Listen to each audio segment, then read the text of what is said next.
தமிழகத்தின் தற்போது நடைபெறும் ஆன்மீக நிகழ்வுகள் பற்றிய செய்திகளின் விரைவு தொகுப்பு உங்களுக்காக.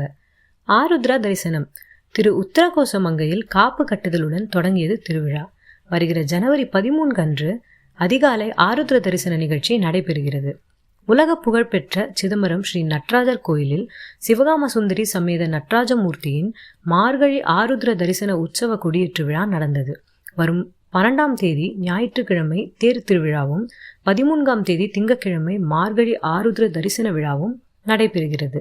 வைகுண்ட ஏகாதசி விழாவை முன்னிட்டு திருவல்லிக்கேணி பார்த்தசாரதி கோயிலில் ஜனவரி 10ஆம் தேதி சொர்க்கவாசல் திறக்கப்படுகிறது. இதையொட்டி அன்று அதிகாலை 4 மணிக்கு உள்பிரகார வழிபாடு நடைபெறும்.